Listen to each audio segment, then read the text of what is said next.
Hi, my name is Brad Lowen. I'm a trap fisherman from East Hampton in New York on the end of Long Island. I and my partner, who is my uncle, Tom Lester, set traps to go and make a living. We've been doing this ourselves for, ever since we were children. And our family has got a history in fishing and trapping that goes back to the 1600s, particularly on one side of our family, the Miller side. They've been fishing ever since the very early colonial days. And on the other side of our family, the Lester side, we've been fishing in the family since the middle 1700s. And we've been trapping on the Lester side of the family since the early 1950s. So it's a traditional and ancient occupation for us out here. And we have been doing this, and we plan to do this for quite a long time. What you'll see is a basic view of what our year consists of. You'll go with us when we cut the trees down to try to make stakes, because the traps are hung on stakes. You'll see how we mend and take care of the nets before we begin fishing. You'll see us when we put the nets on the stakes, when we're driving the stakes in order to set the whole operation up. And you'll watch us as we lift the traps and get the fish out.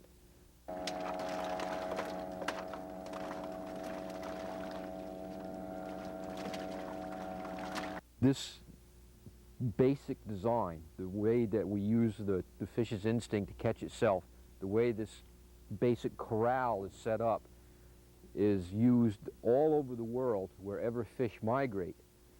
They don't use it very much in the tropics because fish don't migrate there. They live and die on the same reef.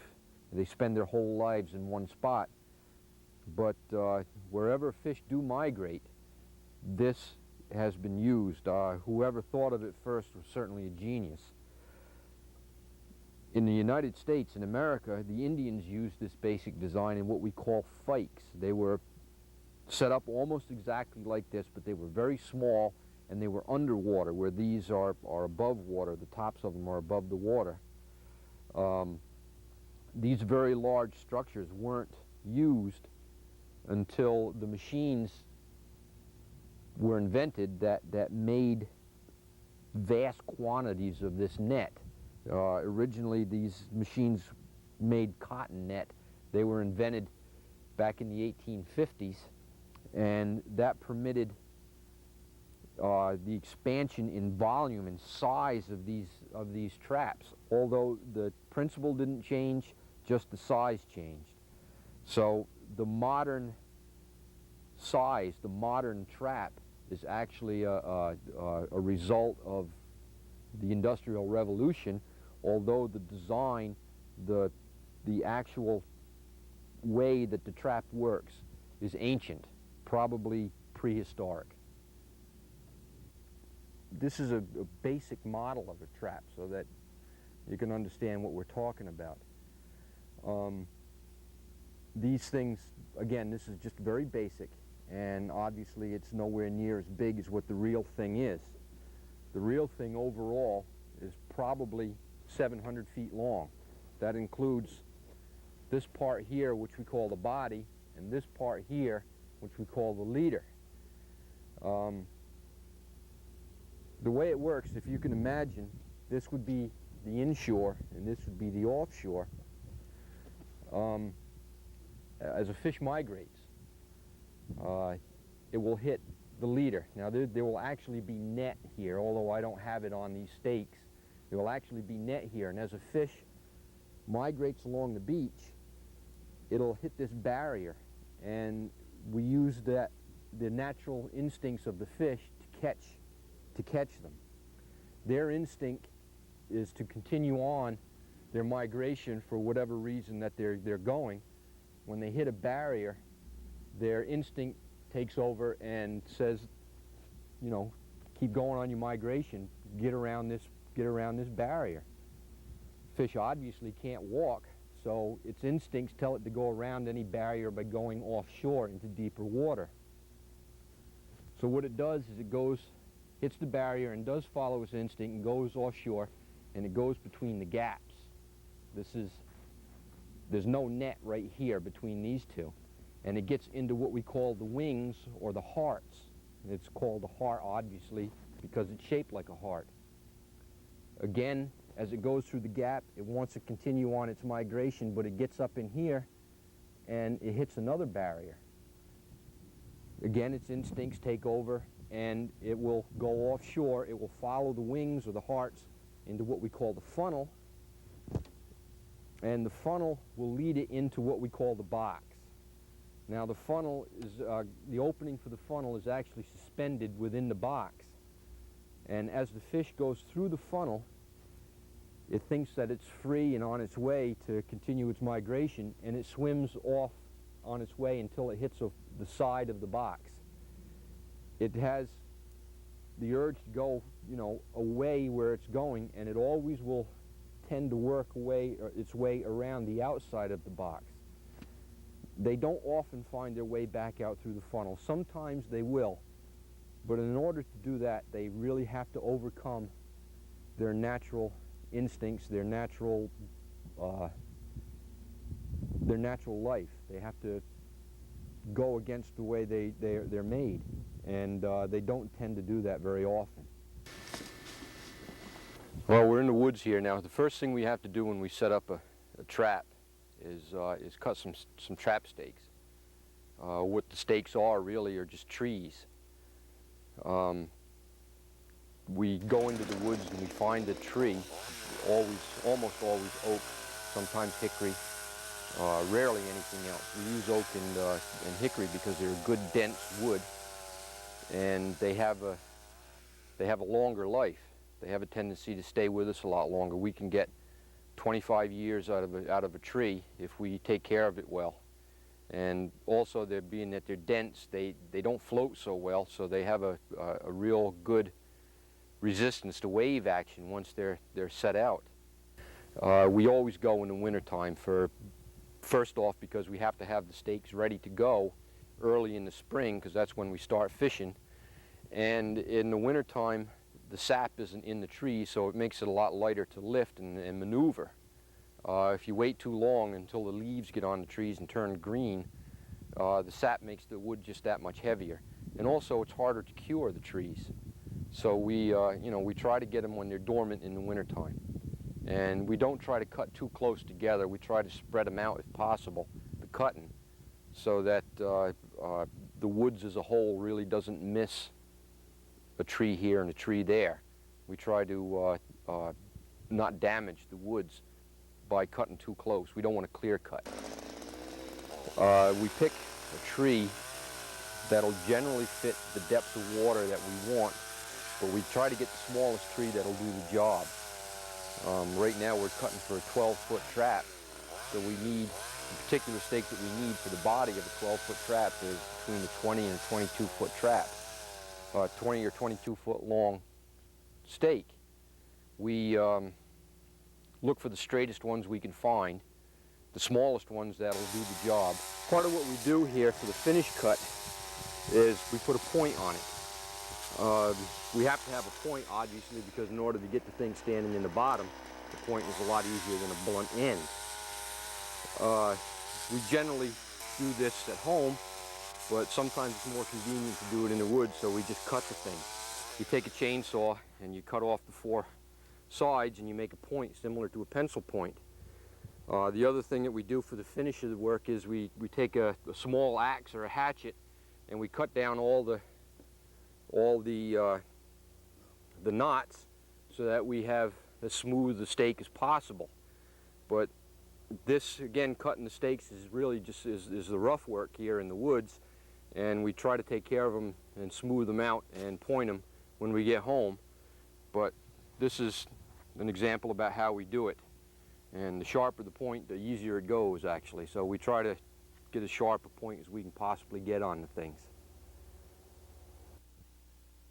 The next step after we cut the stakes from the woods, we have to take care of them. We go through this every year with each one of the stakes, no matter how old they are. We have to take care of them. We have to paint them. The paint that we use is a copper-based paint. It's the same thing that you would use in your house, but there's a copper, well, it's cuprous oxide is what it is. It's really a rust of copper, and it acts as a repellent for barnacles and shipworms. If you just put the stakes in raw, there would be so many barnacles on it you couldn't touch it, and the shipworms would eat them up, and you would have to recut these stakes every year, and that's something that we don't want to do. Some of these stakes are 19 years old and older, so you can see that you do get quite a long life on them. What we have here are 4 sets of stakes. These will represent 4 individual traps. You got 1, 2, 3, and the one over there behind the trees is the 4th set. That was the set that we were cutting trap stakes for about 3 weeks ago. Let me show you what we have here. Now this set here is for a 15-foot trap. We'll set this one in 15 feet of water. We have a pile of body stakes and we have a pile of leader stakes. Now the body stakes have a hole drilled in them, as you can see, and the rope runs through the hole. The reason is that the body has got to be pulled down to the bottom so that the tide and the wind and things don't move the net. The net has to stay very rigid. So we use very little lead or very little sinker on the bottom of the net, but we pull everything down tight to the bottom. And we drive this much into the bottom so that it'll be able to stay up there. This is 4 feet. So we drill the holes at 4.5, so we have about 6 inches of play. The leader, which are those smaller stakes, obviously they come up onto shallower water, so they don't have to be anywhere near as long. And the leader we don't pull down. We lead that very heavy so that it stays on the bottom due to its own weight. What I have here is some of the net that's going to go on the trap stakes when we get the trap stakes drove. This particular piece is a leader. In there, in the shop where I store it for the winter time, it keeps it out of the weather and out of the sun, because the weather and sun affect it. The sun will burn it, for example, and make it very brittle and shorten the life. So we try to put it away and keep it dry if we can. This particular piece of net is made out of polyethylene. It's plastic. We use two types of net. We use the polyethylene and we use nylon. The polyethylene is really something kind of new. It hasn't been around for too many years, but it works very well. We get probably, at the best case, we probably get as many as 7 years use out of one of these pieces of net. We hang it on another synthetic. This is called polydac. It's a core of polyethylene rope with Dacron wrapped around it. It's very strong and it doesn't stretch. And what we do every year, after we get done storing it, we put it away in the fall.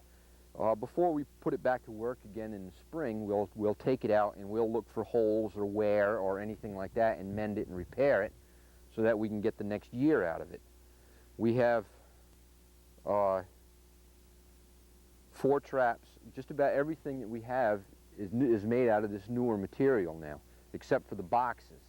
The boxes are made out of nylon because they tend not to float. This is very light. It has to be leaded very heavily, or it has to be pulled down very tightly so that it doesn't float. The box, when you lift, you have to untie everything and bring it up, and it would be more difficult if everything floated to the surface. This again is a leader, and the bottom line is leaded. It's leaded very heavily so that we don't have this thing drifting around in the tide and wind and stuff. These leads are very heavy, and we put one every foot or so to make sure it stays down where we want it. We don't want the fish going underneath of it. This is polyethylene. It's 5-inch. What we measure the mashes from knot to knot. So this particular piece is a 5-inch mash. Basically, what we do is we progressively make the area that they're in a smaller area, and the area is made out of smaller mash net. Again.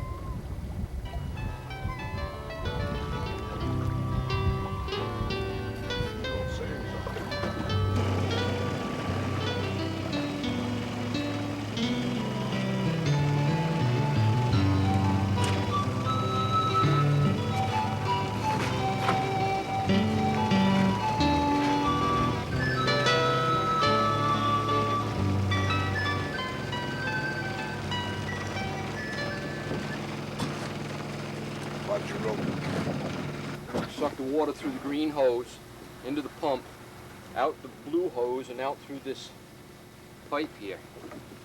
It acts like almost like a garden hose. If anybody, you can dig a hole in your garden with a garden hose in the ground, and it works in the same principle. So what it does is, as it goes, we set the end of the pipe down on the bottom, and the water, as it pumps through, forces a hole, and we put the stake in the hole to the depth that we want to set the stake at. It's 15 foot of water right here. So we're putting these things, high water is 15 feet. So we put these things in the bottom, 4 feet in the bottom, and then 15 feet depth of water, high tide, and then there's usually 4 to 6 feet sticking out over that.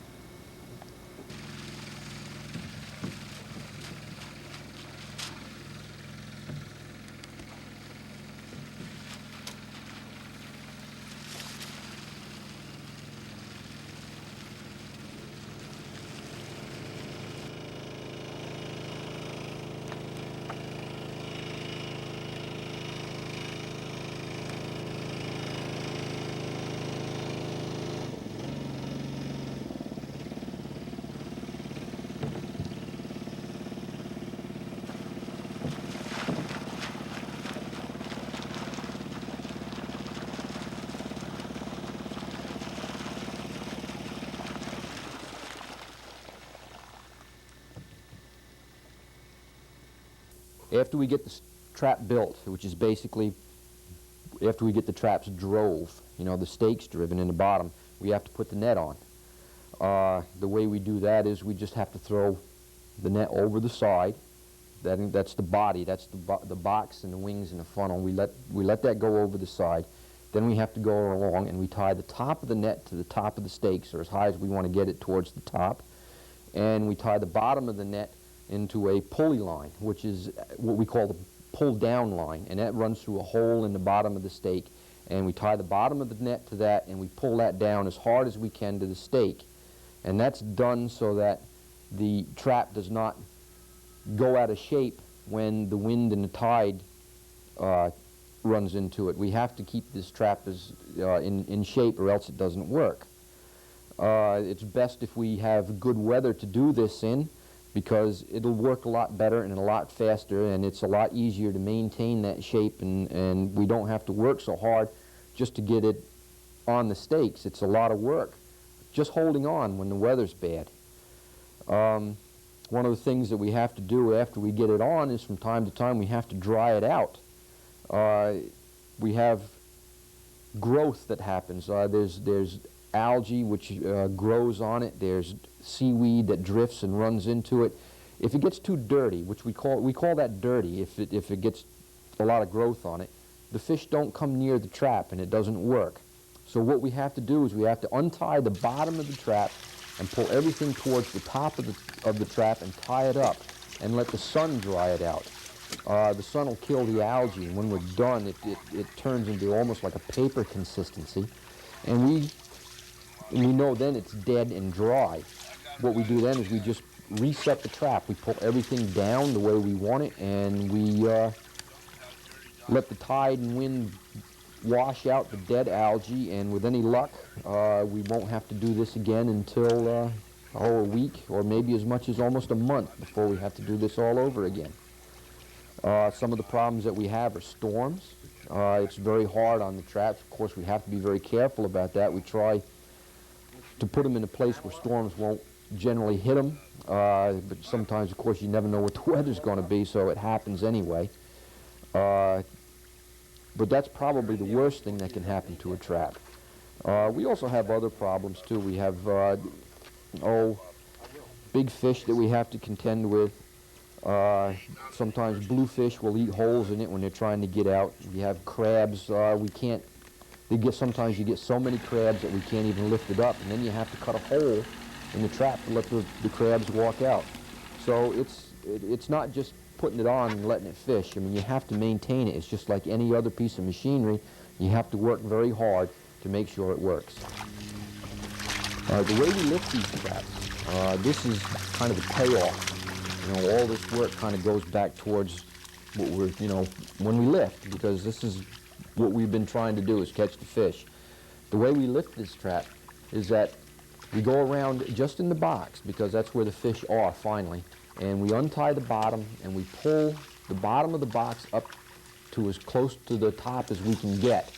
And then what we do is we actually take the boat inside the trap and we pull the boat towards the back of the trap until the fish cannot swim.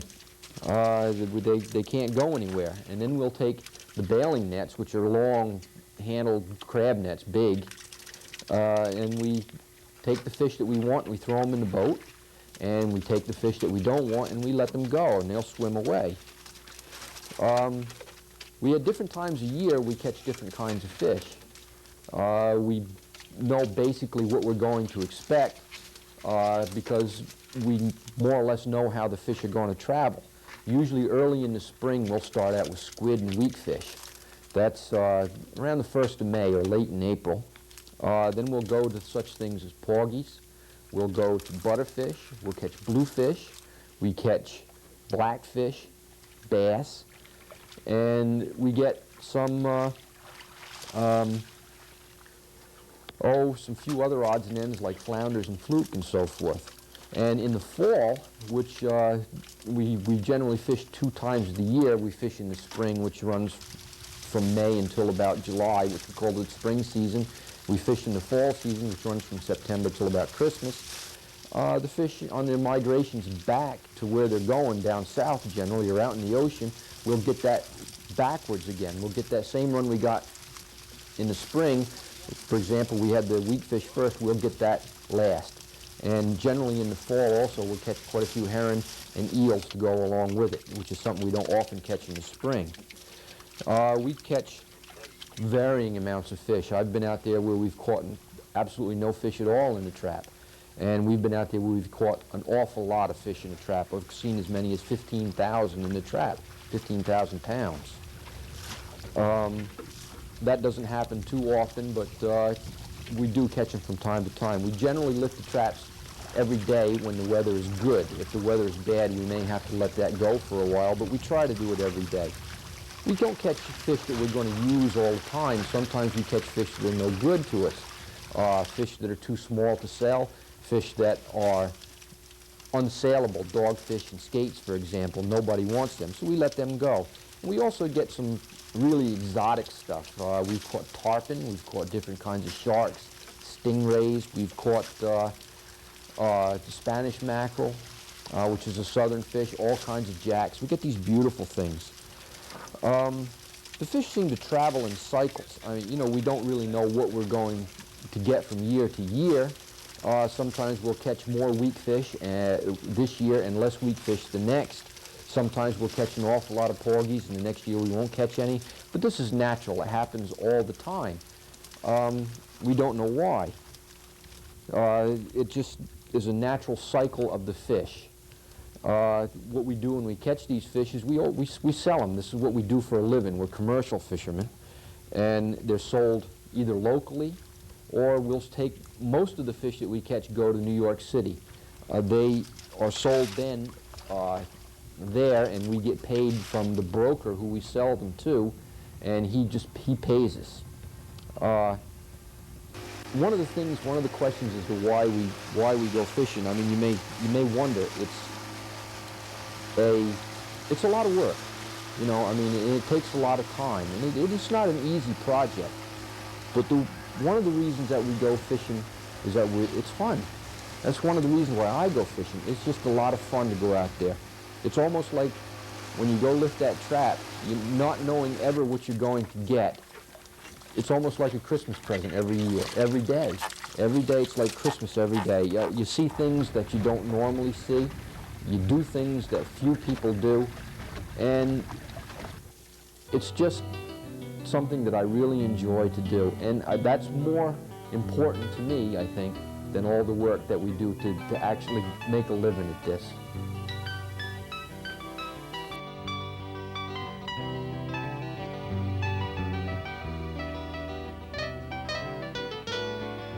This year was a much better year than we've really seen in the past couple of years, actually the last 5 years. In the past few years we've had an algae bloom that has caused a lot of fish to die or to leave the bays where we try to catch all the fish that we do catch is in the bays. And this has been a much better year because the algae bloom hasn't shown up. There appears to be an awful lot of little things, you know, little crabs, little fish that we catch, little weak fish and porgies and blowfish, and a lot of babies. And you can't have big fish if you don't have little fish. And we're very encouraged. It really looks good. And it's nice to think that if there is something here to catch, and we'll still be around to catch it. And we're really looking forward to next year.